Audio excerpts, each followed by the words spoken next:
Let's get it.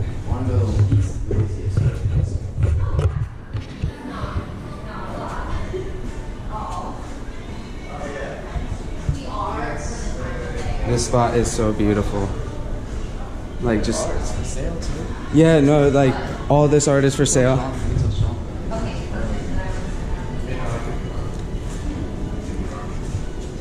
So see, they got this is what I always get.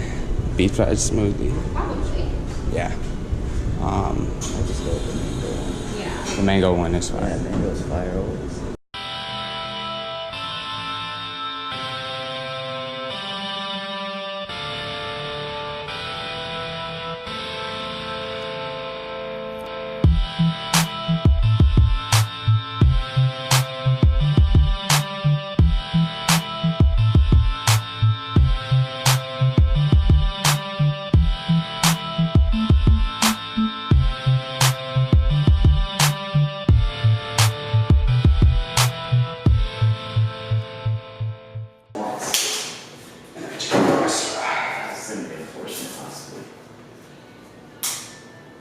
Super great. Okay. It's good meeting you. Just put my straw in that. Okay.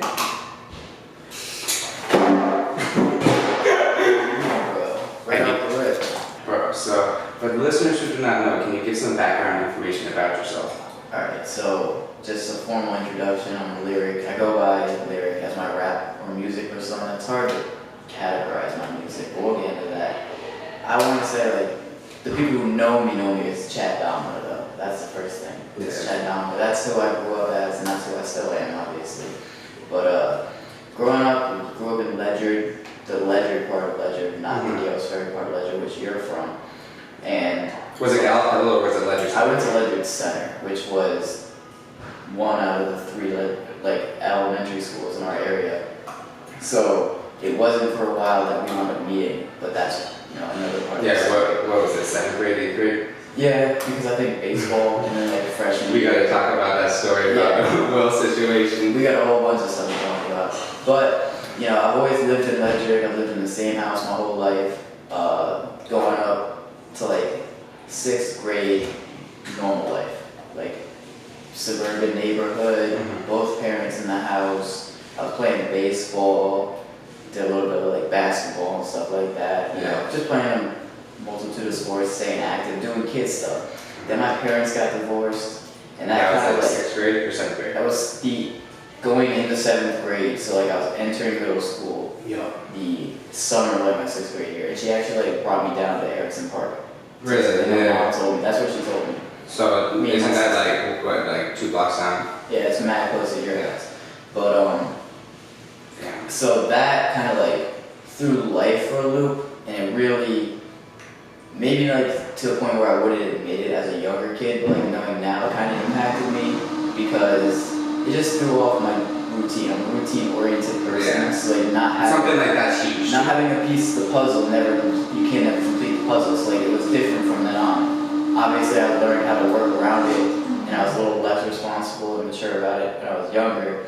But it's definitely made me who I am now. I see both my mom and my dad regularly, so it's nothing like you can't work past. But definitely divorce being such a common thing. I was just about to say, it's something that's in like it throws you off. How many kids is probably like, I don't know the exact statistic, but it's like somewhere around. It's like 50-60%. Yeah. Divorce rate. But like kids are used to that now. Yeah. Like it's not weird for someone not to have their dad around or not to see their mom as much because it's like that's what our generation has come to. Yeah, exactly. So that's something that impacts your life, right? And then knowing that a lot of people are also impacted by it, that's something that transfers over to the music, right? Yeah. Another thing is like when you're growing up, there's like classes, right, of wealth or money, right? And it's social like standings. you can never tell someone's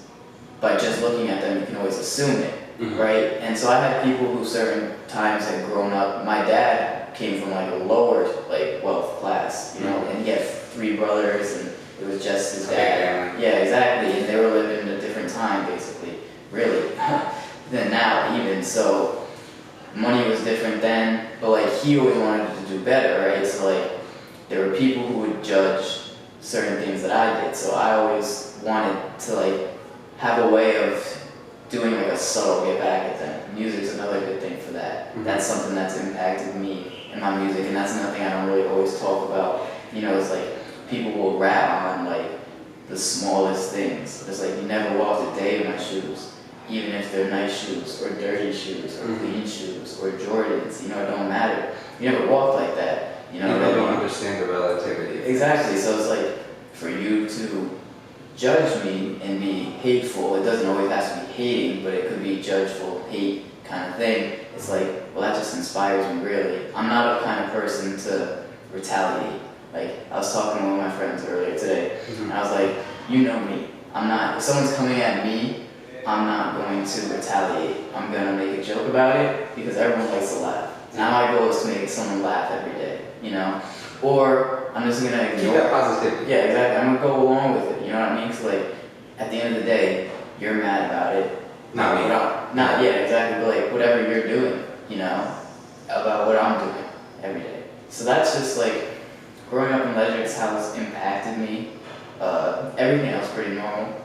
You know, high school, wasn't with the drama, wasn't with the fighting. Bro, there was cool. We was just wasn't with the fighting? except for one time, you know. Bring that up. That was Tell one the time. listeners. I mean, there's one time that I want to hear yours. if you were at a lunch table and someone had thrown an empty water bottle at your head, which I'm the perpetrator. I threw an empty water bottle at this kid's head, and I was like, worst things worse, he'll throw it back at me, right? But he didn't. He didn't think like I did. He didn't throw the water bottle back at me. He opened up a packet of ranch dressing that you get from the cafeteria. So it's like stanky ranch. It's not good Yeah, ranch. no, that makes me like shit.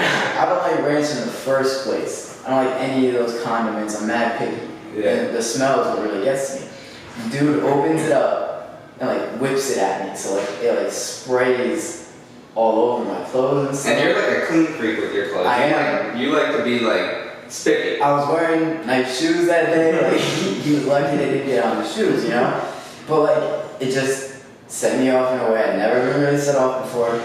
And I was like, Let you know, I wasn't at the like I was on the other side of the lunch table with like not with all the dudes, but like it was a mix between the girls and the dudes. Yeah, so like yeah. I didn't get to see the full story. I just saw what happened at the end. your brother stopped it. your older brother, also named Chad, wound up stopping it. Yeah. Which is funny, you know what I mean? But That's also so positivity. So he did that to me. I took my hoodie off. I was wearing layers. It's cold over here in CT, so he had to wear layers like 95% of the year. Mhm. You know, it was like 3 days of summer. But At least for the school. yeah, and then like they're muddy days of summer because that's what New England is.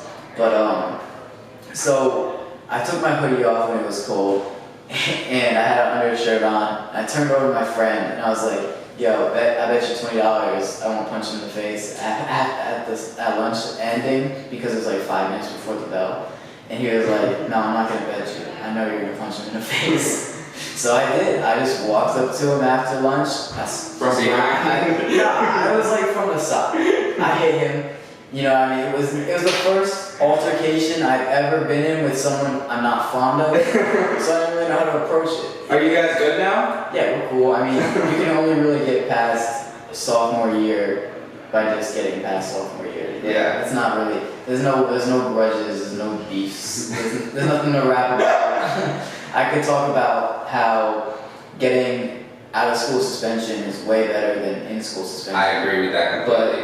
But my message is to stay in school. Stay in school. Yeah, but if you get it's even suspended. dangerous. It's even dangerous at schools nowadays. No, I remember when I got caught for drinking at the dance, I went and See, I never did any of that. bro, that was some other shit. But I just remembered like 2 days in, one day, and my parents were like, we go down to the pawn shop and there's this bass, I think it was like a purple bass or Yeah. something, and I was looking at, I think it was a 5-string bass too, but I was like, oh, I'm gonna play bass now. Because I was playing guitar at that time, I hated to strum like chords. Chords are my biggest enemy because your fingers would have to be like this. I took half a year of guitar class. Bro, In 7th grade. the cool thing about bass is instead of going like this, all you had to do was put one finger there, Yeah. move that finger down here, and it's just like the one finger at a time. Okay. And instead of like trying to move your finger in weird positions, so I was like cool with it, and like I learned how to play the bass. I was full suspension. See, that's cool. I just continued my normal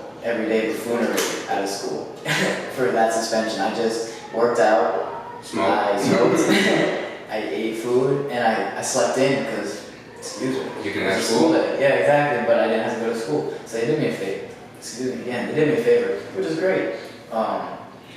Bringing up the bass, one thing that like I never, as a music person, I never get to call myself a musician because I don't know how to play any instruments. It's never too late. It's never too late, you're right. And I was going to mention my uncle has like a music school. That's something that like, when I was younger, You said that. yeah, when I was younger, I didn't necessarily like grasp that he played guitar, how well he played guitar. You just like saw it and it kind of went weird. And he had like, everybody has their own like family problems and stuff like that. And his was with his dad, you know, so he kind of wasn't around all the time when I was a little younger. And then he was also in the army. So, but he has a music school now, and he teaches people. It's in Old Saybrook, Essex County, that area. He has basically a bunch of students that come in any lesson, primarily guitar lessons, and they get together and they do bands and they do shows. They play like pubs and clubs, and not like clubs, but you know what I mean. It's like little hangout spots, kind of like this. They help the kids like actually. It's kids, but it's mostly adults. Really? It's actually like older gentlemen, and So that's even easier to they're playing teach. bars and stuff like that. Yeah, because they can all go forever. Yeah, you mentioned it's never too late to learn. That's why it's a lot of like older. I haven't met most of them, but there are a lot of regulars that come in and then they're part of the band and they're part of the music and they go to the shows, and you know it's cool. It's never too late to learn, and music is a great way of like Expressing yourself. bringing everyone together and expressing yourself without hitting the walls and the barriers and the pivotal spots you have to work around. When you get to a quote unquote midlife crisis. Yeah, exactly too. Yeah, art is like a beautiful way to just express without, you shouldn't have any like form of retaliation or judgment. You know what I mean? Like people want to be so critical. You know what I mean? But art is just an expression of yourself. So it's like for what you're going through, and it's like if you hate on that, you're just hating on that person. You know what I mean? Because like it's like how people Twitter fingers. You know what I mean? So it's saying in real life, it's kind of like another wall to that. It's like instead of hating on me, you're hating on the song to like indirectly hate on me too. You know? So the way things go. So when did you start like actually getting into music by yourself? Like, not like seriously like where you are at this point, but when did you like start dibbling and dabbling into the like profession? Well, when I was really like, I've always wanted to be a writer. I've always been a writer, so I completed that task at least. But in second grade is when I started writing stories. I was writing like short narratives, and I don't mean to sound like they weren't professional. They were by narratives. I mean like there was like paragraphs and maybe a couple pages and stuff like that. Usually depicting my telling of like a TV show I liked that I like would run through, and it'd just be like a short episode summary kind of thing. And then my third grade teacher really loved them, and she held on to them, and she still has them because she's local, so I've seen her a couple times. You know, I'm older now. She told me she still has them, and she wants me to come in and talk to the kids about writing and how like no, you're good. Bless you. And how pursuing the passion and like gives you something to just like keep you focused. You know what I mean? So third grade, her influence and like that really sparked and like made me want to continue with writing. So I kept going, you know, 4th, 5th, 6th grade. I started like a writing club in elementary school. Like you yourself? Yeah. And I'm charging people for like pencils and erasers and stuff, so the club can all work and write together and stuff. And I'm supplying some stuff, but I was like, just like $5, guys. That's it. It's like, you know, and it helps out. And like I never knew that. That's cool. Yeah, I got a couple kids to do that, and we do it in the library during lunch on like Wednesdays or something. You know what I mean? It wasn't instead of recess.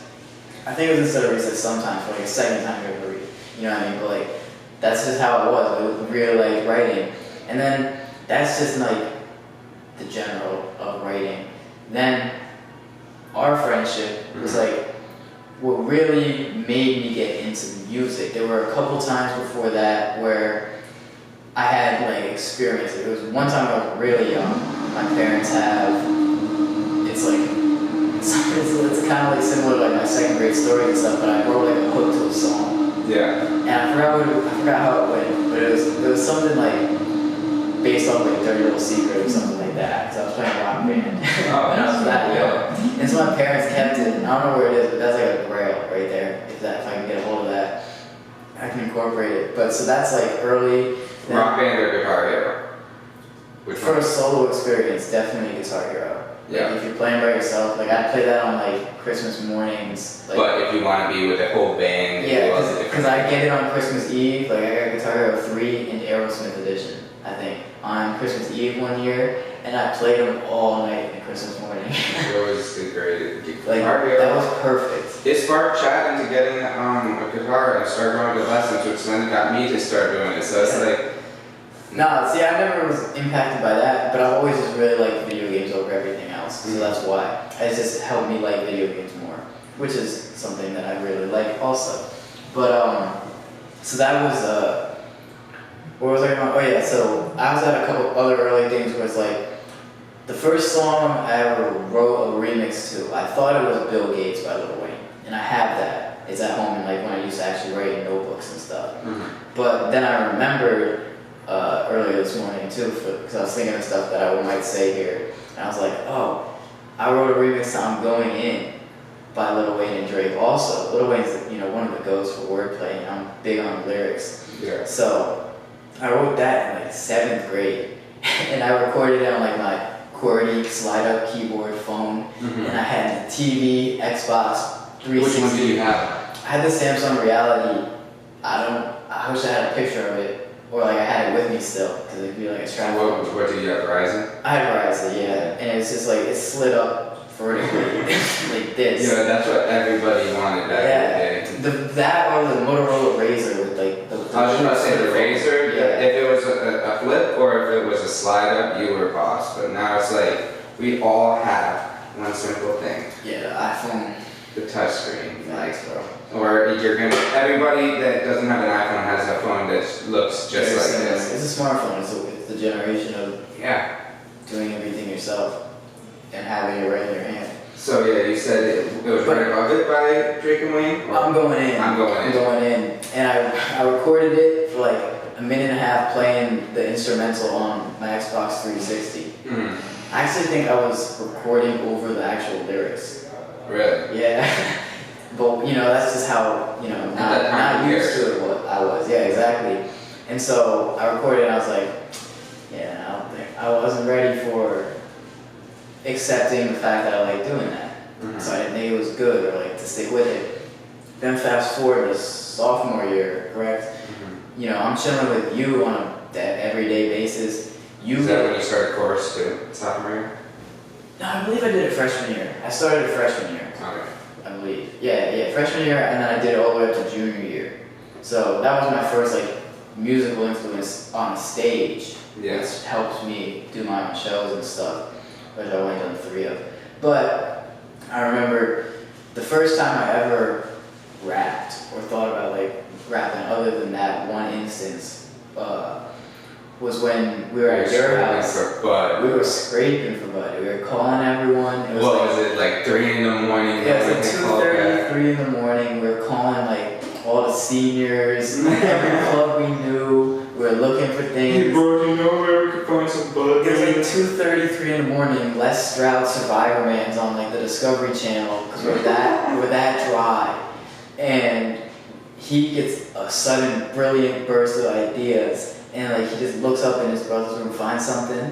Oh, there it is. It's little scraps. Some archaic crumble. Like my brother's friend Trey, he had given Chad some scraps from his dad's collection, and Chad doesn't smoke, so he just left it in there for so long and didn't say anything about it. It looked like it, but it still smoked. And that's all that matters. We smoked out on your like front porch.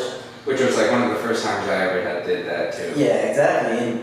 But it was early in the morning, so that's probably why. But you brought up how you had been impacted by your friend's brother's passing, right? And I got you into music, and you were like in the midst of like trying to persuade me and get me into music. You're like, just try it. Yeah. And I never thought of freestyling. That's what it was. You wanted me to freestyle because you had been freestyling. You freestyling. Just spitting off just getting stuff off your. Because of Harrison. Yeah, and Harry too. Yeah, I saw him the other day. Bro, I gotta hit Harry up. But he's making beats now. Yeah, he said he's a producer. Yeah, but so you were spitting, and you had got me in that situation where I couldn't say no.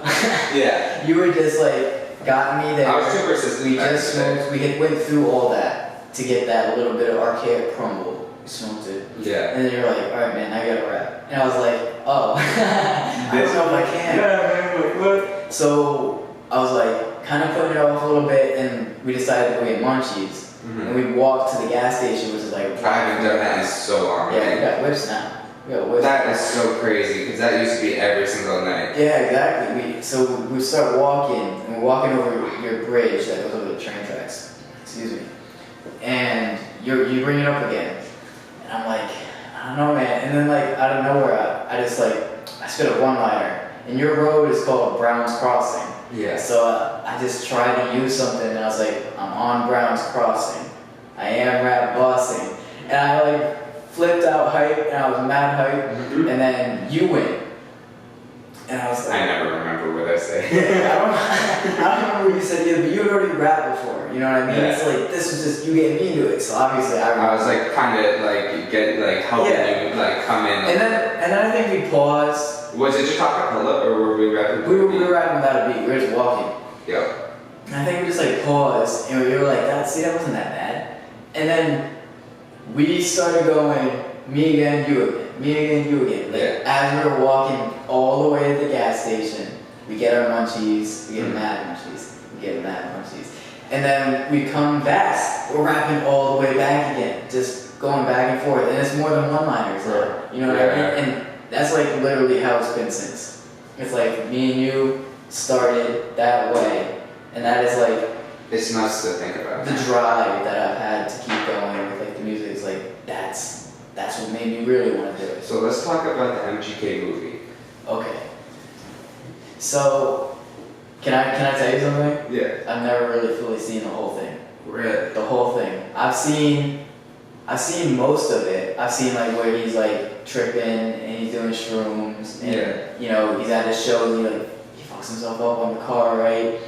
Yeah. Yeah. So but I can't put it together completely because I haven't seen the whole thing. So basically, like me and like Chad and Sean Sam, we were like around the time that we started our like just growing what we had, and we were like rapping every day, you know, freestyle. We would like at least I went and watched the MGK documentary of him blowing up, and just to see like him go. It was obviously him when he was at a good point, like in his rap career anyway. Like he wasn't at a point where he was like, oh, who's this guy? People knew it was MGK. He went out to Cali. Yeah. And it really inspired us to like drive and just show like.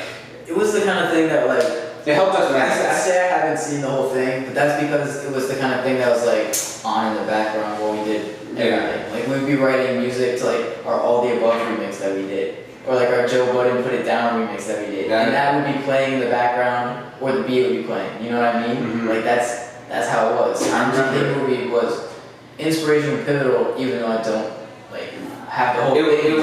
It's the message behind it. It was a message behind it. Yeah. And MGK's. He looks like Sean.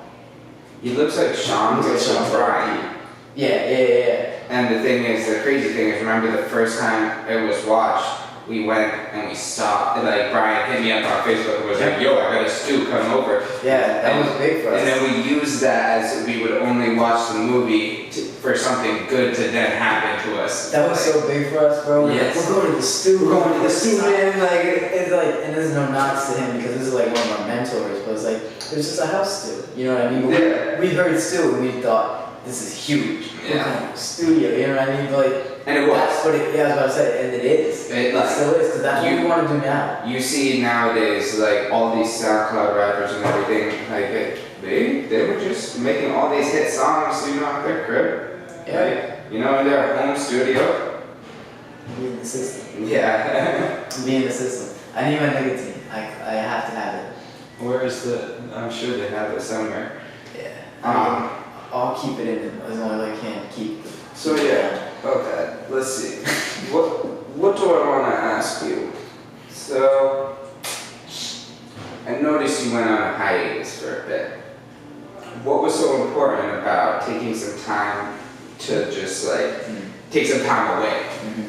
So like, it's been multiple now, and it's like a time of the year thing, and it's unintentional. Yeah. The time of the year thing, at least. That's the unintentional part.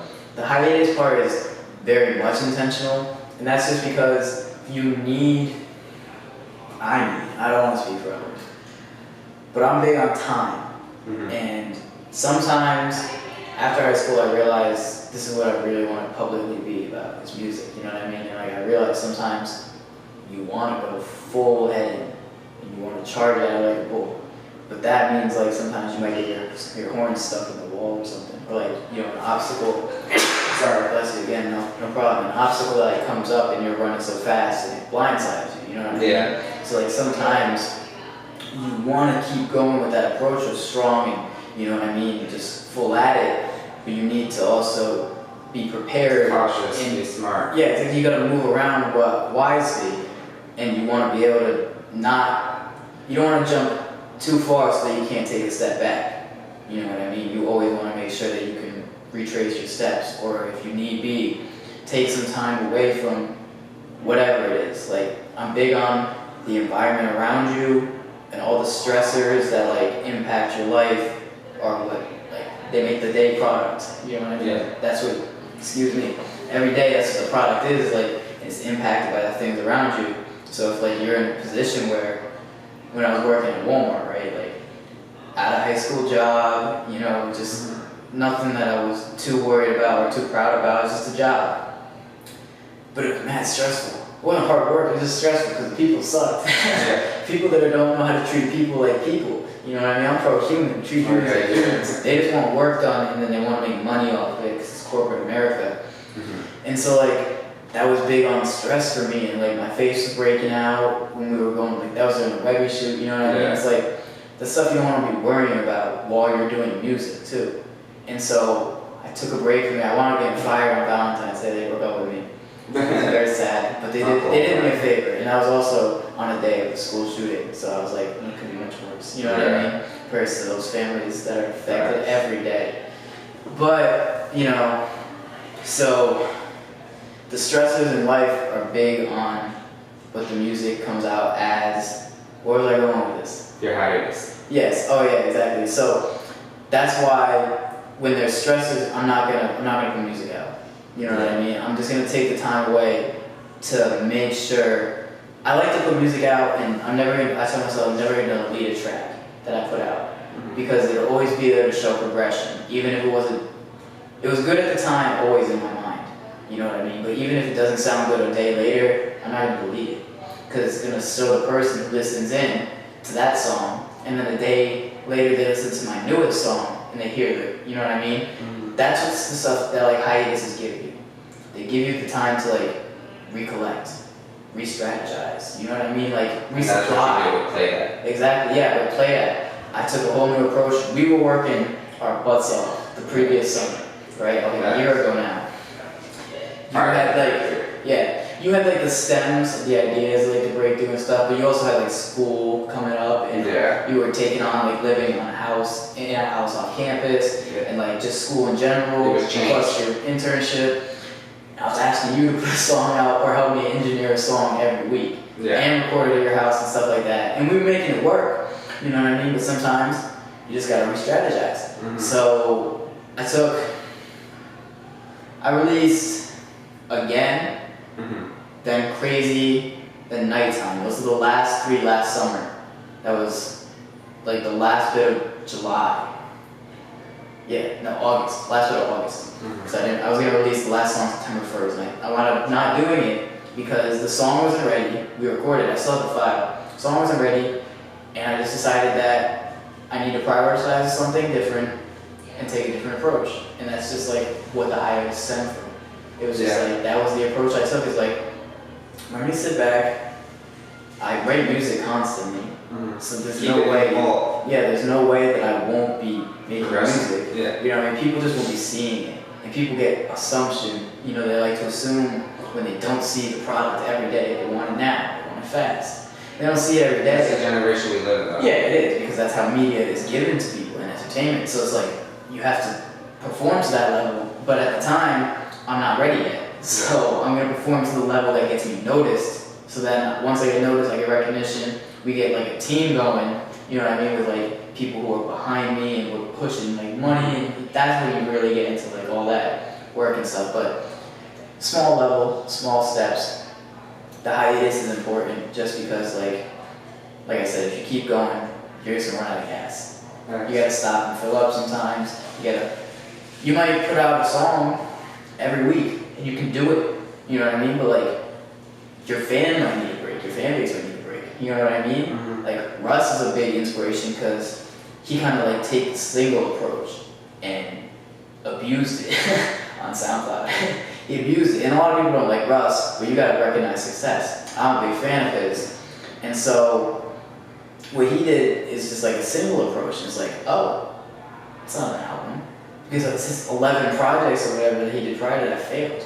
Yeah. You don't think that he maybe took like he's been in the game for 10, 11 years, so it's a long time there in the first place. But he could have taken half a year, a month, a week, just to like not do music. You know what I mean? And just figure it out. And he figured it out somehow. You know what I mean? Single approach with simple cover art, but something that catches the ears, that hooks the ears. You know what I mean? Mm-hmm. Just worked for him instead of just because at the end of the day, you're working your ass off. You're tiring yourself out. You feel it. I feel it. You know what I mean? And it's your baby that you're putting it all into. Don't you think that you want it to be the best you want it to be too? Yeah, don't you want your child to grow up and be the best human being he's going to be? So it's like, I understand it may seem like, oh, he's got a ghost or something like that, but it's like, no, you want this. Hey, if I didn't have the breakthrough, people wouldn't have realized that I'm going to go more than a year without putting out music. Yeah, exactly, and it's like, if you focus on it, then yeah, it's there. But it's like you're not really you're focusing on music. You're not focusing on the fact that people aren't listening to your music. Yeah, exactly. You're just waiting. I did the opposite approach technically. Like I went and I put all my songs on private, so all my old shit is not there anymore. And I'm gonna wait, and I'm then gonna put out I got a song coming out off of Millionaire State with Tyler Farms, and we're gonna use that as the single, and then we're gonna go and we're gonna have like a little snippet video without a YouTube link, and we're gonna do the little things, and I want to kind of do that. But I'm gonna have a hiatus. That's not coming out till 2019. Exactly. So it's and that's the cool thing too. Is like you can take the time for a hiatus or a break. The hiatus I think is like lengthier. You know what I mean? Just the word makes me think lengthier. But like even a break, you know what I mean? You can get right back into it, but it's also like your planning phase. You know what I mean? It's like, and if you're planning, then it's like as soon as you plan something, you're already on a path to doing it. You know what I mean? Like I was talking about moving, because I'm like the big on the environment. Yeah, let's talk about that. My environment is like a big key, and I don't have any problems with my pops, but I live with him, and I appreciate everything he does. He puts a roof over my head and everything. You give me free living. I'm over 18. He could kick me on the street. You know what I mean? He's not doing that. But he's from a different generation than I am, and we have different views. So it's kind of hard to live in the same space sometimes, right? And I'm an individual person, very independent. So like I just want to be able to live on my own without my parents around. It's just that age we're at. You get to experience that at school. I don't really get that yet. Because I'm not doing school. So we're planning it out to like move on like our 21st when me and my friend turn 21, right? That's 2 years away from now. You know what I mean? But that's like the kind of planning you need to do. You need to look at every area in a state, every area in a town, you know what I mean, to find a house that you want to live in, to like make music out of, which is what I'll be doing, you know what I mean? So it's like, oh, duh, I'm gonna plan it out. If you do that with your music, and you plan it out, don't you think like you're already on a path for it to actually working? Yeah. You know what I mean? Like, oh, I'm gonna plan out this promotion run. Even if no one is not gonna see it. You know what I mean? Like someone will see it. At least one So person. just doing that is perfect. One is greater than zero. Exactly, and like it's not necessarily about numbers at this point, but they mean something still. You know what I mean? Like I check my SoundCloud plays pretty often. It's just like it's like a little thing that keeps me going. Like I want to get Pope's interview to 10K. Exactly, I'm trying to get to 10K just totally Like, play. it's just like we want, like, no matter how much, like, I don't care if this gets 1 viewer, no views, or a million views or not. It's the content. It's the content. Yeah, exactly. It's the well-being of the content, and if you're not, your well-being is affected, it's going to affect your content. So take a break. Take some time back, just sit back, relax a little bit, focus on something else for a bit, or continue with the music, but just don't kill yourself. Yeah. Don't go too hard. That's and the fact that you'd be like going to a new location and just like experiencing a whole different culture and having that influence your music too. That would be facts. dope. That's another. You said you want to go south, right? I want to go south because I hate the cold. Not necessarily south, but just warm. I want to go warm.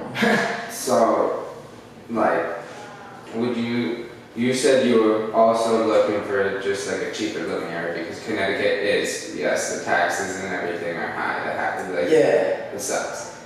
But It does. it sucks. You said something maybe about North Carolina. Like, the Carolinas are cool. See, the cool thing about it is I've never traveled, like at all. Like I've been to, we live in Connecticut, so I've been pretty much fairly everywhere in Connecticut.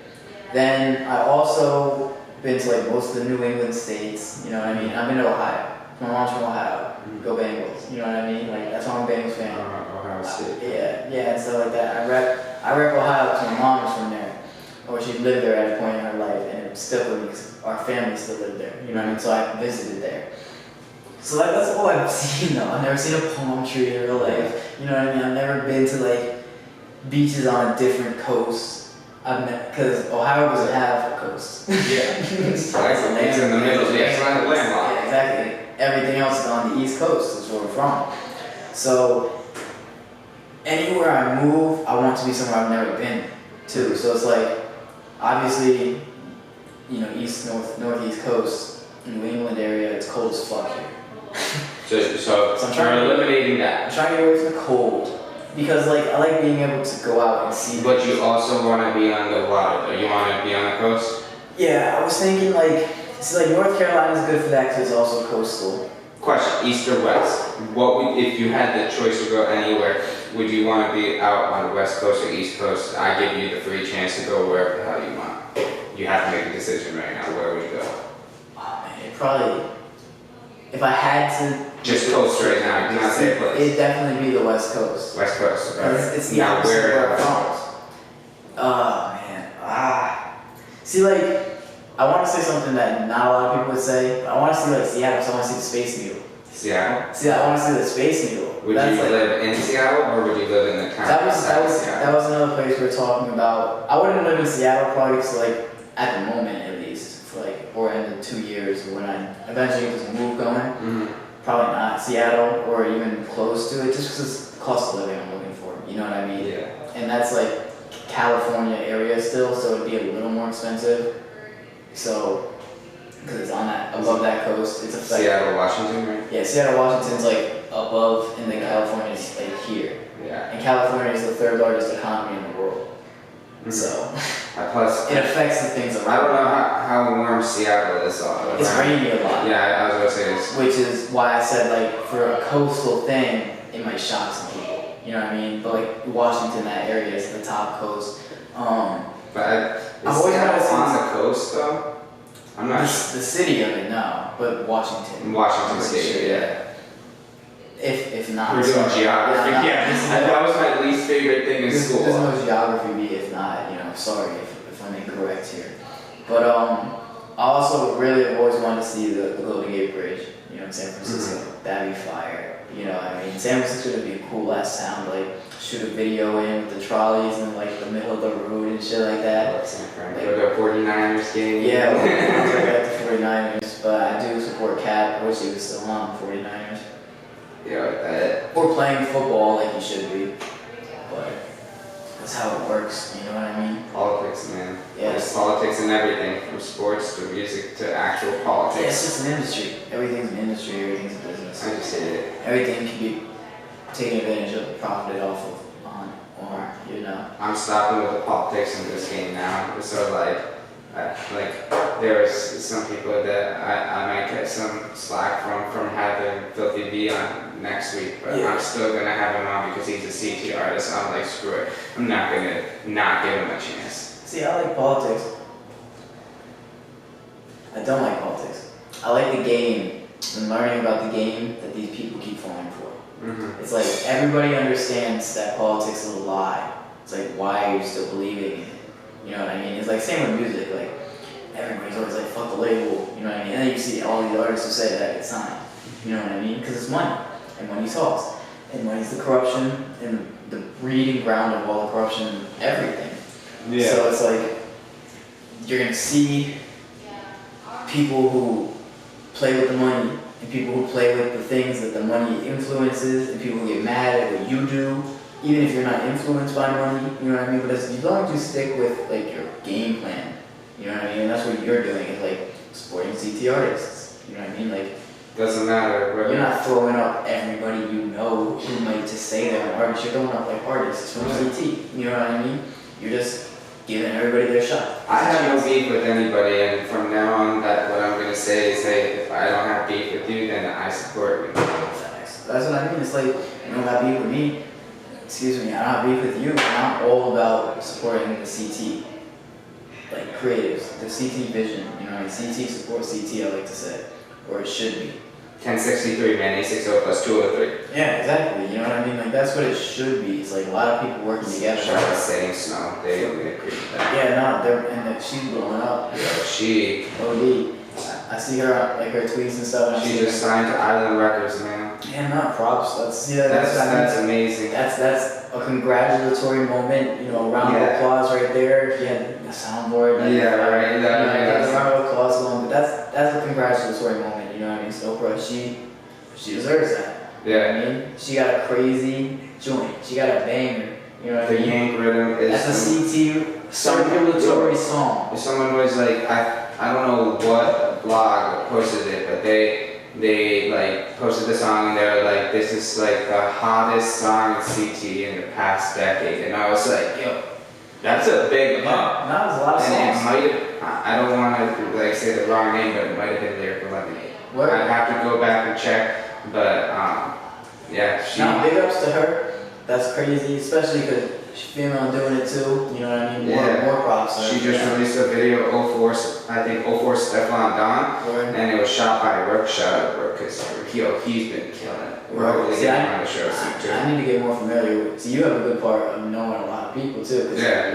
You're an informational platform. Bro, Rook, he is, so he was a rapper, then I think he turned videographer, or he had been doing videography from the beginning. Okay. And then he took a hiatus from rapping and did a lot of videos and killed, like, he did a lot of stuff. And then he came back and started making music. Then I saw he had a song called The Breakthrough. Oh, yeah. It's THRU. And I saw him perform The Breakthrough. And when I went to the Webby show, and I was like, yo, he's performing The Breakthrough. So, like, I DM'd him after. I was like, we had already been talking through the DMs. I was like, yo, bro, that was me at the concert. Like, just want to say, like, I support you. And bro, he's been killing me. He's done a lot of Webby shit. Like I said, the new Snowbird shit. But Yeah, bro.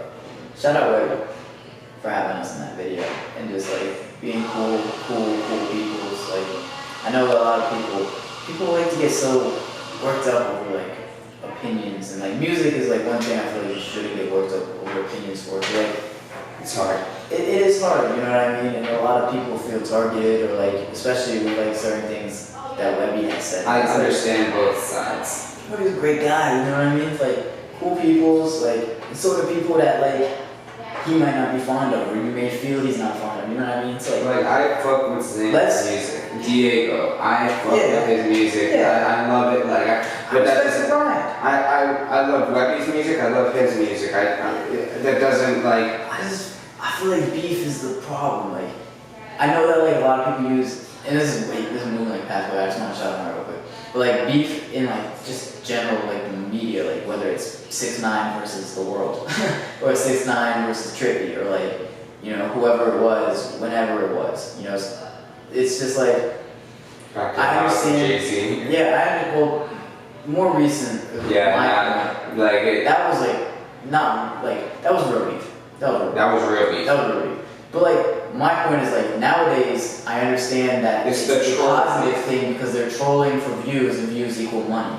You know what I mean? But it's a negative thing 6ix9ine and Chief Keef. just fucking work together and 6ix9ine and Chief Keef drop a fucking banger Instead, and yeah. everybody loves it. Instead of like Chief Keef fans hating 6ix9ine and 6ix9ine fans hating Chief Keef, Yeah. so that they can never work together.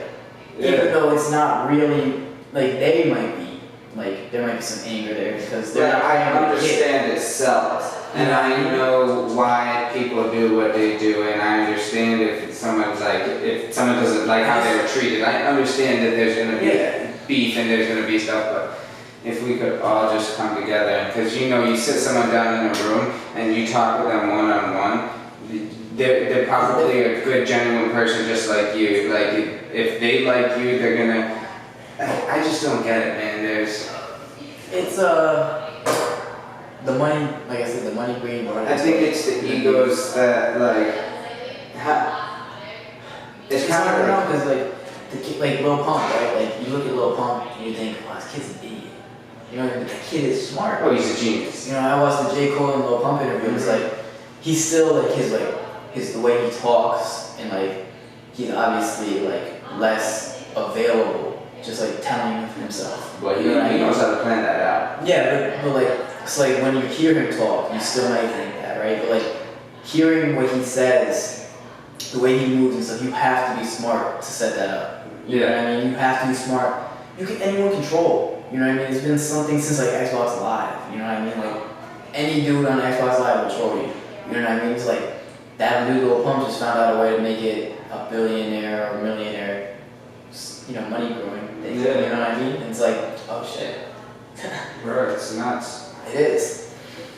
Okay. Like, We gotta get on that. Nah. We won't be able to. I gotta keep it real. yeah, that's the thing. Like, hey, if like that works for them, cool.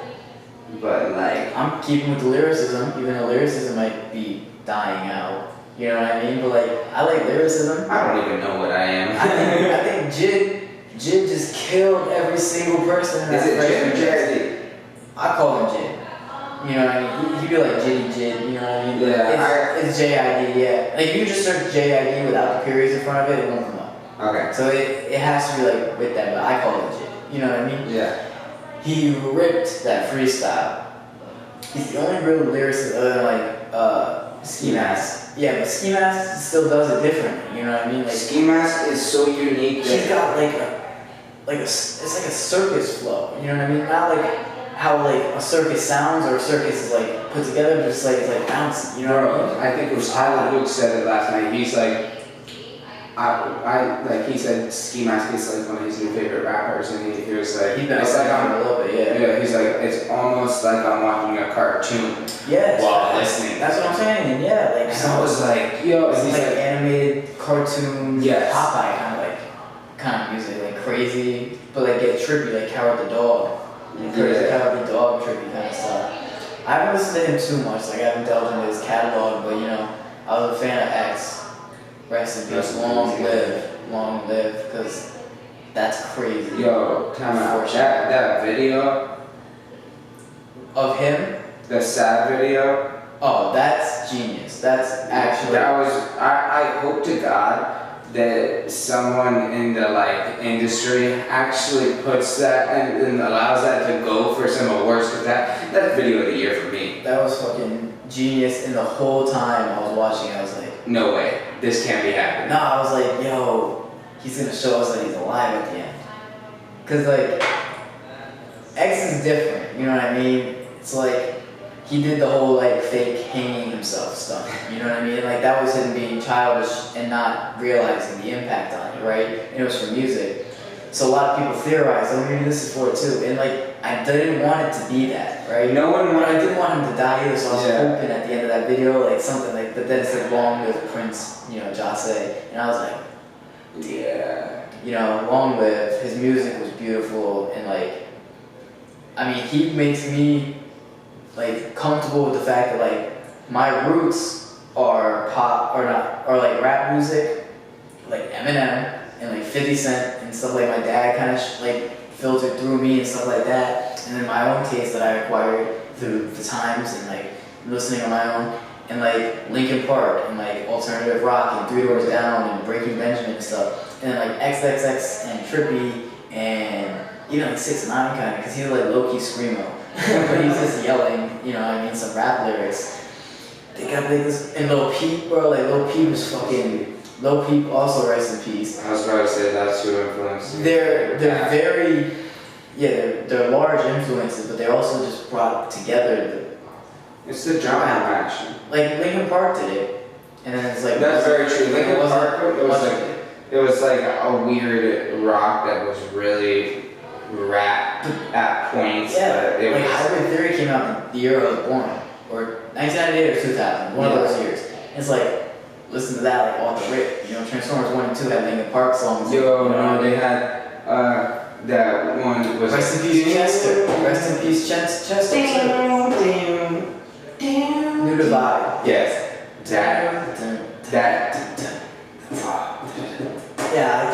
Yeah, I probably still remember the lyrics to that. But yeah, no, it's just speaking on the fact that like those artists, especially like X, Peep, and Trippy, they showed that the rock influences can still make a rapper sound good, if not better than just these straight up rappers. Do not be afraid of it. Do not be afraid, especially if you like it. You know what I mean? If you just want to get creative, then you know, go for it. You know, still. But like, if you like rock music, don't hold yourself back from making it too. Even if it's not rock and rap fusion, make some rock songs. I was gonna say, songs. someone asked Vic Mensa on a station the other day, they're like, do you ever plan on just making a straight up rock song? And then he was like, I don't remember exactly what he said, but paraphrasing was almost like, you don't really put it into a box, like into one genre, so he's just gonna make music. Yeah, that's where it's gotten today too, is like there is no genre. Like they listed X's album originally, originally as hip hop and rap, but then they changed it, I think, to pop, and it's just like, there was every single type of fucking song on that album. Those are the broadest category too, and you didn't know what to put it in. Yeah, facts. So those. So, we gotta talk about time and patience before we go into describing the details. So time and patience, tell the listeners what it is. Well, time and patience it's a lifestyle, really. It's a faith. It's what I follow, you know. I have a quote that I came up with, and it's, time and patience in doing what you love doing will give you the opportunity to do what you love forever. And I think that's as true as it is. If you do something, you take time, you take the patience in it, and you work hard. That's without being said, because you gotta work hard. That's why it's on the quote. It's without being said. You work hard, there's no way you won't get it. It takes a long time sometimes. You know what I mean? People aren't patient. But I am. And I believe time and patience is like a really big thing. And like, from like my grandfather inspiring me, from like him gifting his car to me when he passed away, rest in peace to him, you know, from battling with leukemia for the second time. He passed his car on to me, but I waited 2.5 years after I was legally able to drive, took the bus every day to school, all the way through the end of my senior year. You know what I mean? I never drove to high school and parked in my own, you know what I mean? I waited all that time, all my friends, you know, I was bumming rides off of you. You know what I mean? Like, all my friends had cars. I waited for that, and then I got it, and like I'm very respectable of it. You know what I mean? And like the way I got it, you know, it's tied to me in family ways. So it's like time and patience, and I still got it. You know, same with the job. Like I was mad frustrated when I graduated high school and have a job yet. That whole summer I was looking for a job, wasn't finding anything, and like people were starting to go to college, or they had jobs, or they were just leaving in general. And I was like, damn, what am I gonna do? I just kept going at it, found a job. Cool. Support myself. The album is just, it's my life now, so it's, or the tape projects. I like to call them projects. I was just about to say, I like to call them projects. I like to call them projects. It's just lyrics about that. Time and patience. There's a title song. It might be the intro, I'm not sure. I can't give you guys like a date or anything for it yet, unfortunately. I have most of the workings of it. How many tracks do you know? It's going to be somewhere between 7 and 10. Right. I'm leaning on 8. Are they gonna have like short songs, long songs, a mix? I Would like it be clear and concise, or do you want to stretch it out? I like that with a project, you have the ability to tell a story, An overlying story. or you have the ability to tell a fluent experience. Mm-hmm. You know what I mean? Where it's like, you ever have an album where it's like, this clearly tells me the story, and this clearly sounds good back to back to back to back to back. You know what I mean? Like it's supposed to go. Time and patience is going to be the back to back to back to back, the overlying, like, not story throughout the album, What is it? but everything's gonna kind of go together. You know what I mean? There's gonna be a song that like you can play for when you're in your feelings. Similar motifs, if you remember from Miss Welch's class. Yeah, you know what I mean? Yeah, so like, it's just gonna really get a point across, like, this is not my first tape anymore. Yeah. This isn't Make It Fly. Make It Fly was just literally me making it fly. Like I let it fly, I spread my wings into the rap game, Mm-hmm. and that was just me graduating high school 2 months later and putting that out. You know what I mean? 7 tracks. And then so after that, this is like I said, a progression. Now it's like, alright, tape 2. People gotta see a wholly different thing, but they really gotta see me. So there's gonna be a track that's like 80 bars. You know what I mean? I just spit crazy because people keep telling me, stop singing. Mm-hmm. People say, just rap. You know what I mean? Like, you sound better when you rap. You got a good flow. And it's like, I hear you. I hear that you want me to just rap, but fuck off. I want to sing too. You know what I mean? I'll make music that I like because like with Calculated, it's a catchy song. I want it to be catchy. You know what I mean? If I just rapped, it would just be like me throwing a sentence at you over and over again. So there's a song like that for those people who want that, and it'll fit. It won't just be me throwing a sentence at you, but there's a song like that. I go off. You know, like I said, there's a title track, Time and Patience. I'm looking to maybe get Aaron on that. You know, from Aaron.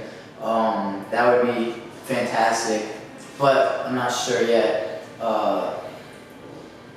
That's really all I want to say about it for now. Like I said, no release date, but it's there. It's something that's like, it's movable. It could be like next month.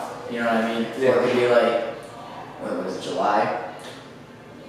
It could be like July September. You know what I mean? Yeah. You know, so we'll see. We'll see.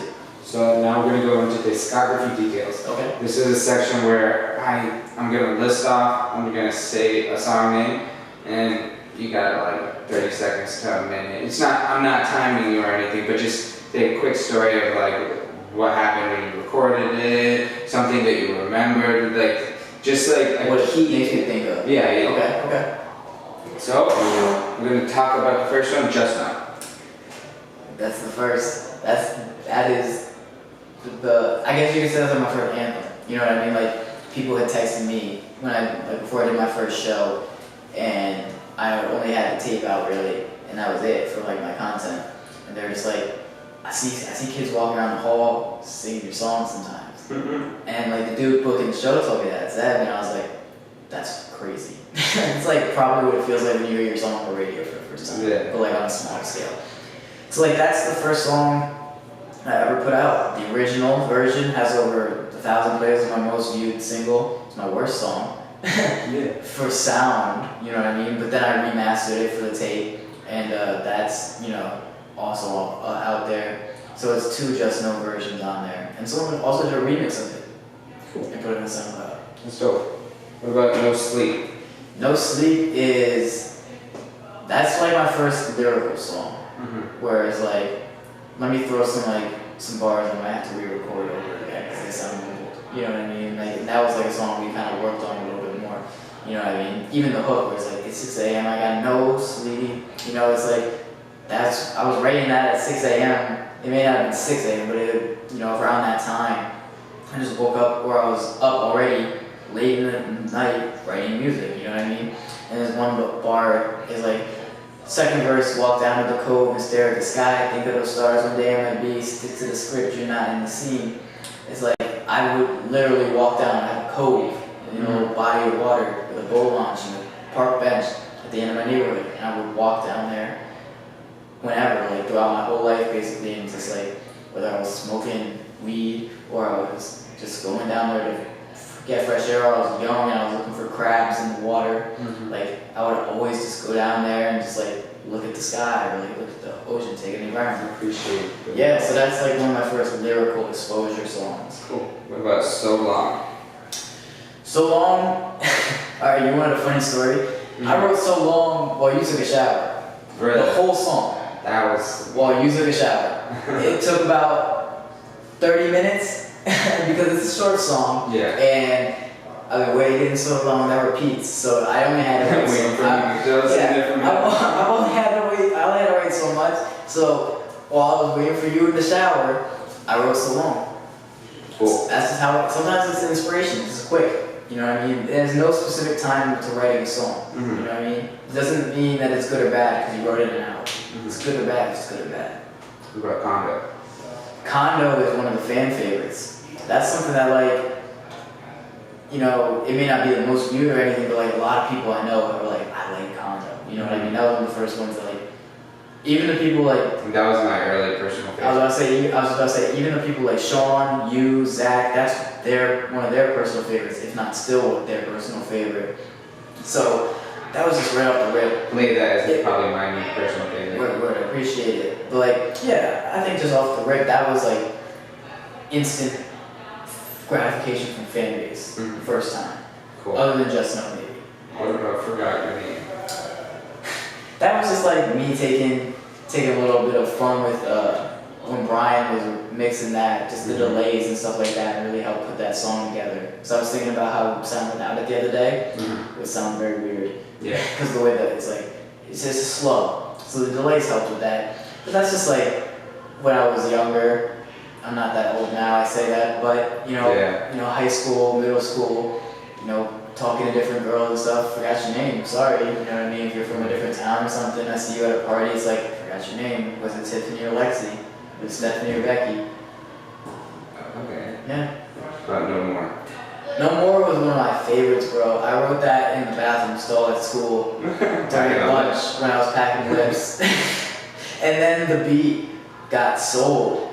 The original beat got sold for that. People don't know this really. The original beat got sold for that.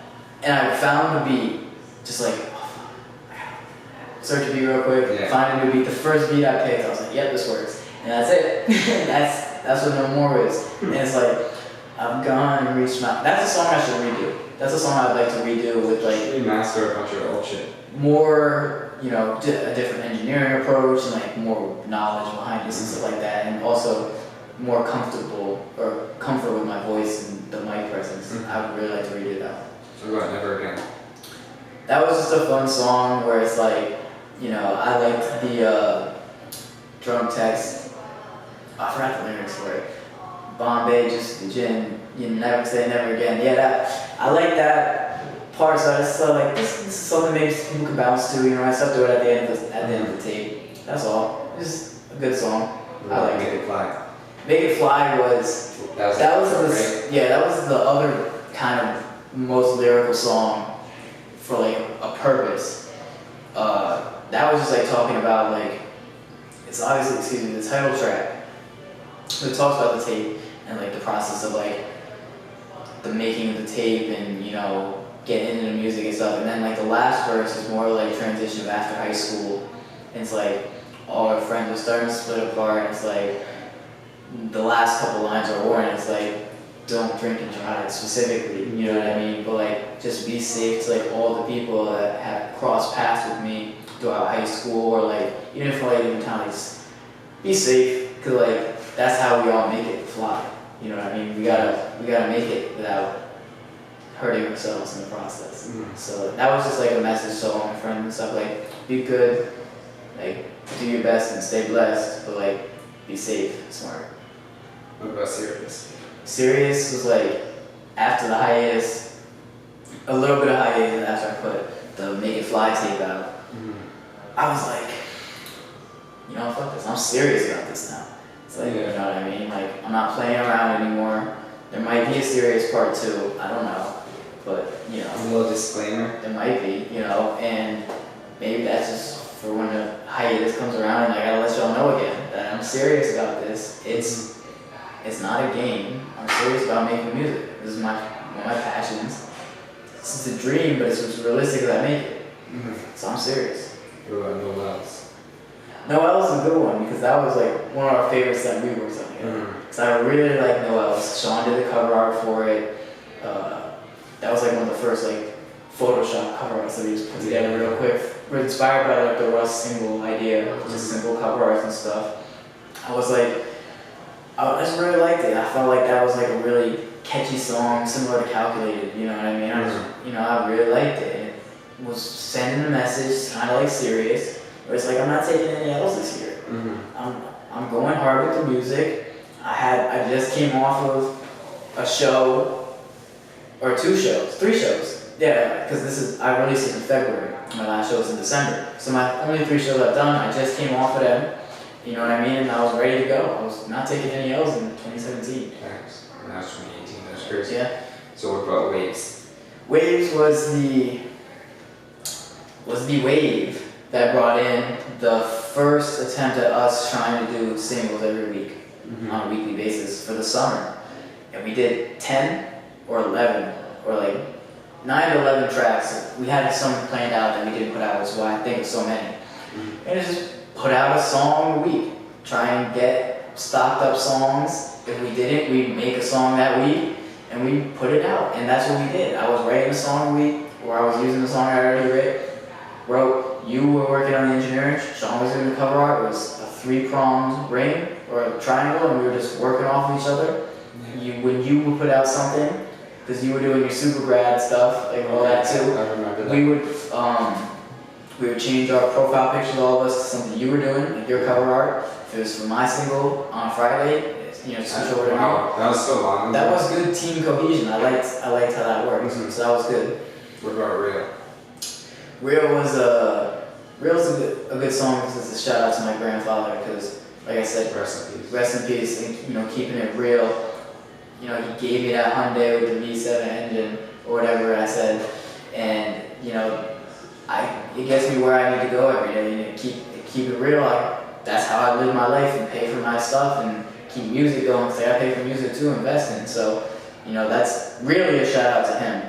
But it's like I keep it real. I kept it real in this interview. I'm keeping it real now. Keep it real in my music. I keep it real so real.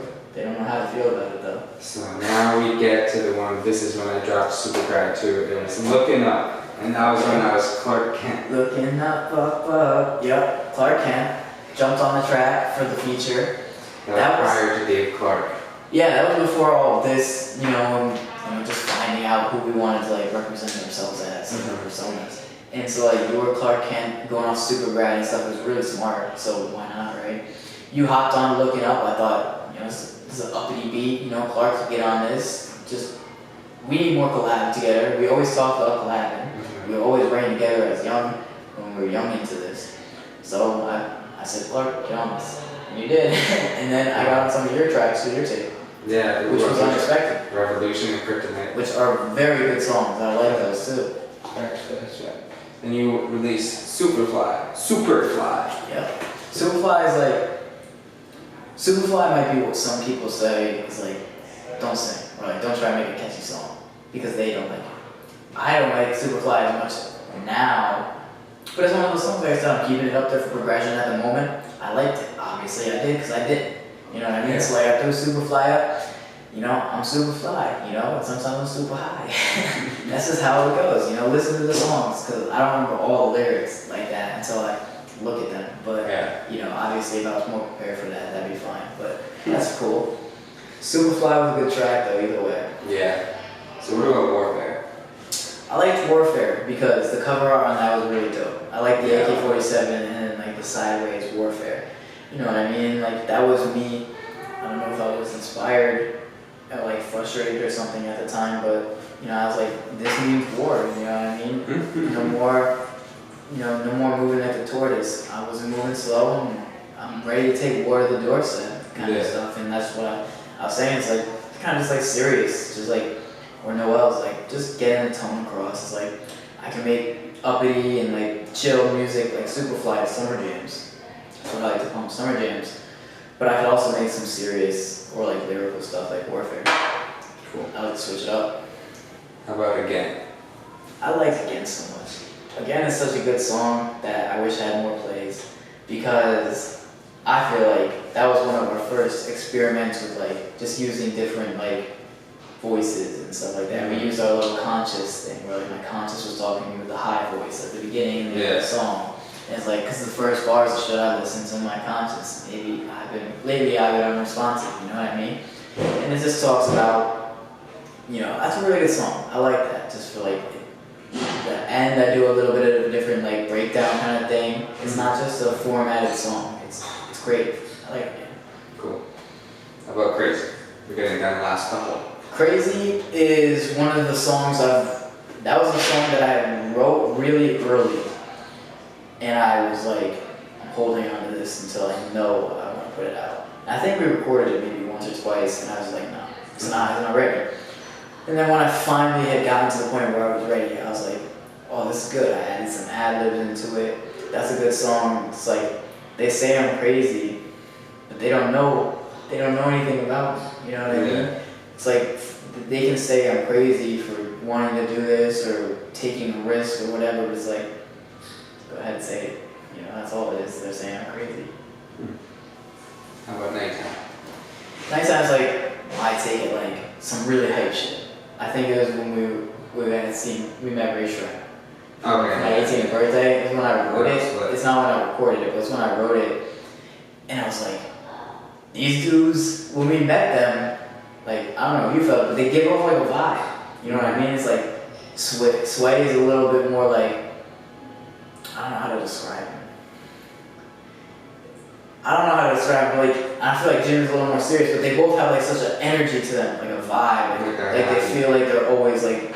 I don't want to say uppity because I think I know the wrong definition of that, but kind of just like. It's like they're always like their music bumps. You know what I mean? It's like that's their mood too. Their vibe. Their music is their mood. Yeah, exactly. So like I could feel that off them, and it transferred over. Like I want to try and put that in my music. Yeah. I think it was alright. But you know, it has what it has on for the plays. But that was also like the end of the wind down that was the last song I put out for the summer thing. So maybe people were getting tired of it, or it just the way algorithms work on social media, they weren't seeing it as much. But you know, whatever, it's just there for whenever people want to listen to it now. So we're at the last three, and then we got Monsters to talk about. All right, Monsters is another one with a good story because. This was when we were recording up at Central, up at your house that you were renting off campus.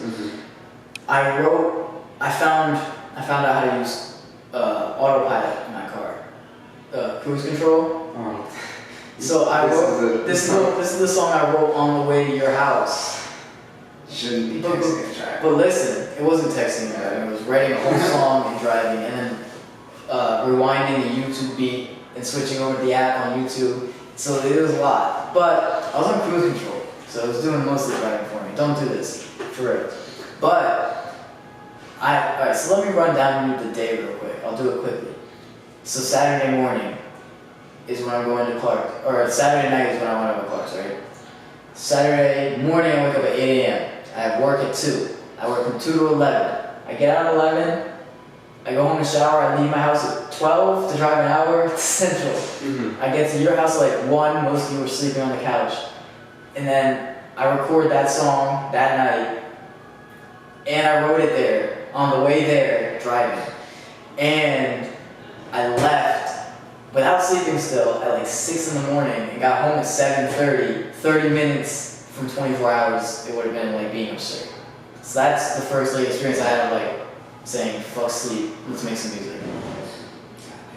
So. And doing a lot of driving. Don't drive when you're tired either, or tense. Driving when you're tired is fucking terrible. Like that's Red Bulls. I try not to drive past like 11, and if I'm driving a long distance, I try not to leave like after 9. See, I was really mad about that, cause I didn't get tired or anything really, but like still, like I just started doing that you like could a just couple doze months off. ago. You could just doze off. Yeah, with me and Erica, we'd be going back, and I'd be mad tired. It'd be like 12 o'clock, and I'd spread like there was not gonna be like, all right, no, you can't. Yeah. And I was like, all right, now it's time for me to like realize that I'm not a youngin' that can stay up all night and like yeah. Yeah, facts. So play that. Play That is the new sound. We have. I think that was the one where you found the closest thing to what your sound should be then. Yeah, we have steps to like. And that Play That is a hiatus song too, because Monster came out in December. Play That came out in June, May. Yeah, May. So that's like 6 months, 5 months, right? That's a hiatus right there again. And I came back with a whole new sound. I bought Pro Tools, I bought a MacBook, I bought a mic, I bought headphones, I bought a DAC, I bought my own setup. I don't know how to use it. So it's just sitting in my home currently for whenever it will be the home setup. And it's there waiting for me. But I worked out, my friend Jeff that we grew up with, Jeff O'Hanlon, goes by Jiggy the Kid, give him a follow, work with him. Shout out him for sure. He went to school in New York for engineering for music. He lives close to me, so I was like, let me get with him and try and make some music. And Play That was the first product of that. And a lot of people, responded to that well, saying they like the new sound, like you said. It may be the sound that I can go with on like a regular basis for, just like to recognize as me. I was really happy with the work that he put in, you know what I mean? Like he held me down. I worked with him on Calculated as well. And it's kind of like the plan from now on. You guys had a good connection. Yes, and that's kind of, I saw Scott Storch talking about it the other day. He's a legend. And he said, as a producer, find an artist and just work with them until you both make it. And share the wealth, you know what I mean? It's like, that's what I want for TJ, that's what I want for Aaron, that's what I want for Jeff, Jeff's engineering, you know what I mean? It's the same concept. Find an artist that you can engineer and hone your craft on, so you can make him sound good. He like our 40 was exposure. like straight. Exactly, yeah, exactly. So, Play That is the beginning of the new sound. It calculated kind of just, it's less of like the sound that Play That is, because Play That is more like a harsher tone, more like a lyrical attack is what I like to call it. Calculated was just like bringing it back to the catchy summer jams, because it is summer and I like summer jams, and that was inspired by the Russ concert that Migos were supposed to go to but never showed up at 2 years in a row for CT. No, it was Quavo and Takeoff showed up. Oh, they showed up? Yeah, Offset. I knew it was a car accident. I thought they weren't going to show up because of No, they showed up and performed for like 15 minutes or something. See, I left before that. Yeah, I was gonna say they wound up taking so long from when Russ had performed that I left in between that time because I was really going for Russ. I wanted to see Migos because it's just like cool to see people live and you listen to. I'm not looking to see them, but it was part of Russ too. So so I saw the concert and I had Russ on mind, you know what I mean, like his songs, everything. That's everything I do, calculate. Every time I move, calculate. When I'm on, that's, in my opinion, Russ inspired her because Russ inspired it to me. You know what I mean? He kind of can do that with his songs. So I did that and I put my own little twist on it. And then that's another thing with the engineering that Jeff did is we were able to do the little breakdown in the middle where it's like, it does half the hook instead of saying, like both parts, it says just everything I do, and instead of going to the new one, it's just like stops and it's like everything I do in a deep voice. and it breaks down, and then it fades out, and then it builds up again, The and breakdown. it comes back into the hook. And it's like, that's just like the cool kind of creative stuff you can get into when you're Yeah, Jeff can have. experimenting with sounds, yeah, especially with someone who's familiar with the knowledge you need to do it. So it's a lot to know. Bro, so we're on like the outro now. So basically, what I'm gonna ask is, what do you have planned? Where do you see yourself in 1 year, 5 year, 10 years? Go. Okay, well, off the bat, for all those answers, those increments of time, I will be doing music. I'm not giving up. There's no way that I'm giving up, because like, there's certain people that I can remember, and it's like, you can use this however you want. Like, there's people who will always like stand in your way, and you can remember them for standing in your way, or you can remember them for standing in your way. And like by that I mean like you can remember them as an obstacle or as an inspiration for what got you past the obstacle. So that's what I look at as lies. Like, I'm not gonna quit music because of those people who inspire me to get. They're inspiring me to get through this currently. You know what I mean? People who say I'm 8 mile from B-Rabbit who should have kept going to school or whatever. You know what I mean? Stuff that people have actually said to me, or like because they just get heat of the moment and they want to say what they really feel. So I don't mess with them anymore. But in 1 year, where do I see myself? Well, I see myself putting time and patience out within that time frame, for sure. Yep. 2019, I have ideas for a project based off an artist who I'm heavily inspired by. I have artwork by a CT artist who moved to LA, Jitta on the track, for the cover of that he's done for me. I've been holding it for years, like 2 years now currently, and I still don't know when I'm going to put it out yet. So that's coming as well, maybe within that year. Like I said, I still see myself doing music.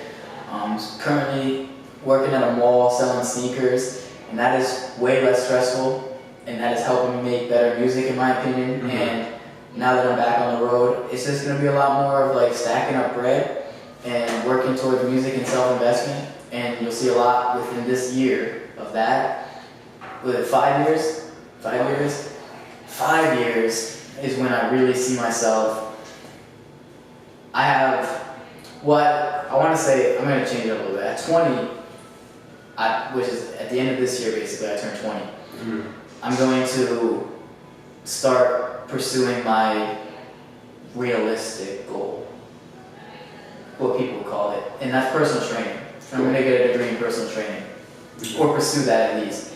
So by the time I'm 21, when I want to move, I can take that with me, right? So in 5 years' time, what I'm going to amount to is hopefully having a personal training degree, some sort of success, and hopefully that success in music overlaps the personal training degree, so I can just say, screw that, or I'll put it off till whenever music doesn't work for me, because music is what I really want to do. And then I want to move out of Connecticut because the cost of living is ridiculous, just because we live in between New York and Boston. You know what I mean? Like that area. And it's just more expensive up here and cold. So I plan to get out of here, but I keep my ties, and like wherever I go will be for the experience of added music, added creativity, added networking and connections and people that I know. And like that doesn't mean that the people I know here won't go too. So it's evolving everything possible. You know what I mean? So at 5 years, that's really what I see. And then 10 years. In 10 years, I'd like to see this all pay off. I'd like to see like us, doing this on like a business platform, you know what I mean? Where it's like our everyday job kind of thing, where it's like, you have me come in on the podcast sometimes, and like we talk about shit I be doing when I make a mistake, or like we just talk about stuff other musicians do, because we're in the zone with the people we were idolizing at one point, you know what I mean? That's really what I want to see, is like it all pay off, and any time before that is fine, but like I said, For time everything and to patience. just come full circle. Yeah, time and patience is the key. So in 10 years, if it takes 10 years to get there, then that's fine with me. I'm happy as long as it gets there, So in 10 years, I hopefully see myself doing that. I told myself that in 10 years, I'll be doing all the things I wish I was doing now. Okay. So like, we used to in high school party and stuff like that, and like do our fair share of hooligan stuff and like shenanigans and all that. Now we kind of just like turn into old people and grind, you know what I mean? But that's because in 10 years we're gonna be able to do all the stuff that we, college kids our age and stuff like that really be doing that we just haven't been, that's not our taste currently. We just want to get successful first, then do it, because then all that shit comes back. It all gravitates around you. If you choose to be around it, yeah. You know what I mean? But yeah, that's where I see myself in that span of time. It's a hell of a long time. I'm about to be 20, right? Yeah. And people are like, you gotta know what you're doing right out of high school. It's like, I don't put this on until like 40 something. that's what I'm saying. It's like 2 to 3 years after you graduate high school, from 17 to 20, right? Depending on when you get out of high school. So I got out at 17. So like 2 to 3 years. That's a long time out of high school. You know what I mean? But 2 to 3 years is 3/4 or 2/4 of your college career. Mm-hmm. If you're only going for a 4-year thing, right? So it's like, if you have 2 years or 3 years right after high school to think about it, that's a whole college experience almost to think about it. You know what I mean? So like, I realized like 20 years old to 30 is 10 years.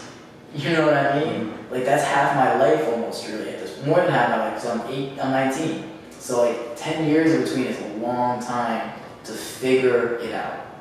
That is a figure it out phase, in my opinion. You know what I mean? If you can have it before that, then obviously more power to you, because you're making it easier on yourself. But if you can put up and sustain and live a life that you can, in America, it's basically just surviving. You know what I mean? In some spots, it is. In some situations. But like, you can maintain long enough to get you to where you need to be, and you just keep, you know what I mean, just keep going. That's all I'm gonna be doing. Just keep going until it works for me. So is there anybody else you'd like to shout out before we end today's episode? I told her I would. I'd like to shout out K-Dex, Katie Decker, for doing my hair today, because that was fucking fire, and I really like it. I like to shout out Can't Kill Hugo. That man is blessed. That's his @ on Twitter, and I believe the same on Instagram. That man is blessed with the artwork. He's been doing my artwork for, he did it for Monster, he did it for Calculated, he has a draft he sent me for Time and Patience, and he may be doing the final one for that as well. He just really treats me like family, and that is family. He used to be part of the team, you know what I mean? That's a good man, you know what I mean? Stay blessed out there, Hugo. Best to him, just want to shout him out, give him some extra exposure, because he's got great artwork. He does paintings, artwork, cover art, fucking logos, branding, you know what I mean? He's got the whole kit and caboodle. Yeah. And then Sean Sinnott and Zach DeBatis, both basically family friends, because they're my friends too, of me, who both do photography. Young entrepreneurs in the Mystic Rhine area, Connecticut. I want to say Palm Green Records, their whole crew, mad cool people, shout out them, because them, Zebulon and Tyler Luke, they really kind of helped me get into the show scene. You know what I mean? That's a go for. I thought this yeah, they helped me get into like the show scene, and my first show ever in Mystic, Connecticut was with them, and they had the crazy energy, and they probably helped me have people listen to stuff that wouldn't have came to my show, you know what I mean? So props to them, plus they helped me get 2 shows out of state in Providence with them on their tour. So it's like real good shout outs to all of those people, Palm Green, Tyler, and Zeb. Shout out my mom and my pops for putting me here. Shout out you for being a good homie, being a friend. It's a long time coming, and we did this special because it'd be perfect. It'd be perfect to do it this way. So that's about it. I want to say again, long live X, because that's like an inspirational loss for our generation, especially like as a musician.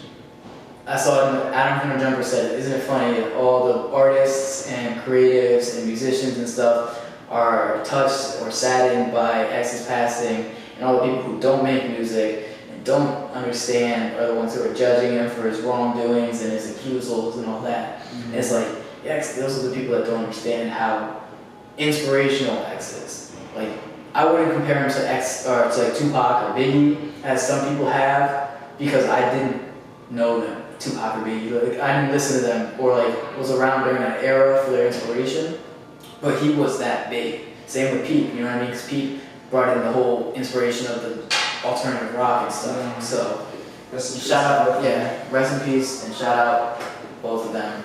Long live.